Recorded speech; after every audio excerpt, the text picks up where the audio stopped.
सोचिए, क्या मार्केट को समझने के लिए सिर्फ प्राइस देखना काफी है, या क्या कोई गहरा राज भी छुपा है? चलिए, आज ना प्राइस और वॉल्यूम की दुनिया में उतरते हैं और उस सीक्रेट कहानी को समझते हैं जो अक्सर ट्रेडर्स की नजरों से चूक जाती है। ये सवाल हर ट्रेडर के दिमाग में कभी ना कभी तो आता ही है।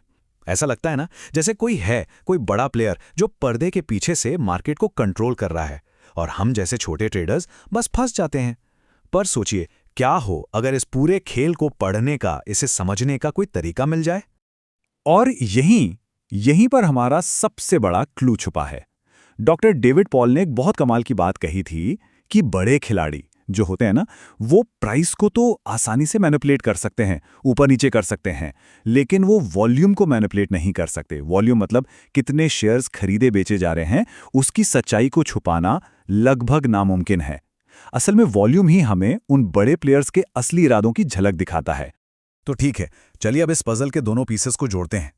देखिए, मार्केट की असली कहानी को समझने के लिए ना, प्राइस और वॉल्यूम, इन दोनों को हमेशा साथ में देखना पड़ता है। ये समझिए, एक ही सिक्के के दो पहलू हैं। एक के बिना दूसरा अधूरा है, और सच कहूं तो अक्सर गलत सिग्नल भी दे सकता है। अच्छा, इसे एक बहुत ही सिंपल तरीके से समझते हैं। मान लीजिए, प्राइस जो है वो न्यूज़पेपर की हेडलाइन है, और वॉल्यूम वो उस हेडलाइन के पीछे की पूरी स्टोरी है। हेडलाइन तो आपका ध्यान खींच लेगी, पर असली माल, असली इन्फॉर्मेशन तो स्टोरी के अंदर ही मिलेगी ना। प्राइस हमें बताता है कि क्या हो रहा है, पर वॉल्यूम बताता है कि उस मूव के पीछे कन्विक्शन कितना है, कितना दम है। तो रूल बहुत ही सिंपल है। अगर कोई स्टॉक ऊपर जा रहा है और साथ ही साथ उसे खरीदने वालों की संख्या भी बढ़ रही है, यानी वॉल्यूम बढ़ रहा है, तो इसका मतलब है कि ये एक स्ट्रॉन्ग अप मूव है। लेकिन जरा सोचिए, अगर प्राइस तो ऊपर जा रहा है पर वॉल्यूम गिर रहा है, मतलब खरीदने वाले कम हो रहे हैं। बस यही वो रेड फ्लैग है। ये एक वार्निंग है कि इस तेजी पर शायद भरोसा नहीं करना चाहिए। चलिए, अब आते हैं असली गेम पर। जब प्राइस और वॉल्यूम ये दोनों अलग अलग कहानी सुनाने लगें, जब दोनों में सहमति ना हो, तो समझ जाइए मार्केट हमें एक बहुत ज़रूरी वार्निंग साइन दे रहा है। टेक्निकल भाषा में इसे ही डाइवर्जेंस कहते हैं, और यकीन मानिए, ट्रेडर्स के लिए ये एक बहुत बहुत पावरफुल टूल है। जरा एक सिचुएशन इमेजिन कीजिए। मार्केट एक नया हाई बना रहा है, हर तरफ बस तेजी का माहौल है, सब खुश हैं।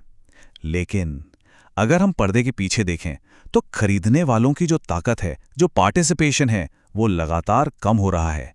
मतलब वॉल्यूम गिर रहा है। ये एक सीधा साधा संकेत है कि ये जो तेजी दिख रही है ना, ये शायद सिर्फ एक छलावा हो, और मार्केट यहां से कभी भी पलट सकता है। यहाँ इस टेबल को देखिए, ये S&P 500 का एक केस स्टडी है। प्राइस ऊपर जा रहा है, देखने में तो सब बुलिश लग रहा है, लेकिन उसी वक्त वॉल्यूम नीचे गिर रहा है। इसका असली मतलब क्या हुआ? इसका मतलब है कि पार्टिसिपेशन कम हो रहा है। बड़े खिलाड़ी इस मूव में शायद इंटरेस्टेड नहीं है। बस यही है क्लासिक डाइवर्जेंस, और ये आने वाली कमजोरी का एक बहुत बड़ा इंडिकेशन है।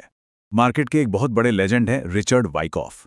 उन्होंने इस पैटर्न को नाम दिया था नॉन वैलिडेशन, मतलब ये वैलिड नहीं है।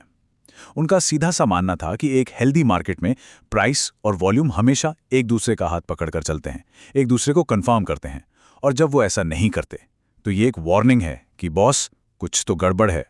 तो सवाल यह है कि आखिर ऐसा होता क्यों है? इसका जवाब छुपा है बड़े प्लेयर्स के काम करने के तरीके में।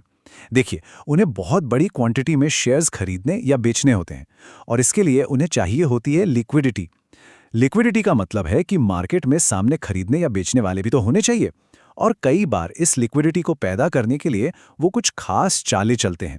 क्या कभी ऐसा महसूस हुआ है कि जैसे ही किसी का स्टॉप लॉस हिट हुआ और वो ट्रेड से बाहर हुए, मार्केट ठीक बिल्कुल वहीं से यू टर्न ले लेता है? ये कोई इत्तेफाक नहीं है, इसे कहते हैं स्टॉप लॉस हंटिंग, और ये मार्केट में जानबूझकर की जाने वाली एक चाल है। ये प्रोसेस काम कैसे करता है? बहुत सिंपल है। स्टेप 1, बड़े प्लेयर्स को एक बहुत बड़ा ऑर्डर डालना है, लेकिन मार्केट में उतनी लिक्विडिटी है नहीं। स्टेप 2, तो वो क्या करते हैं? वो जानबूझकर प्राइस में एक तेज गिरावट लाते हैं। इससे क्या होता है? रिटेल ट्रेडर्स के स्टॉप लॉस ट्रिगर हो जाते हैं। स्टेप 3, जैसे ही स्टॉप्स हिट होते हैं, मार्केट में अचानक से बहुत सारी सेलिंग आ जाती है। ये उनके लिए लिक्विडिटी का समुंदर बन जाता है। स्टेप 4, और बस इसी लिक्विडिटी का इस्तेमाल करके वो अपने बड़े बड़े ऑर्डर्स भर लेते हैं और फिर मार्केट को वापस ऊपर ले जाते हैं। तो इस पूरी बातचीत का मतलब क्या है?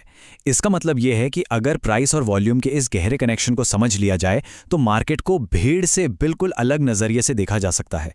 ये एक ऐसा एज दे सकता है, एक ऐसी बढ़त जो बहुत कम लोगों के पास होती है।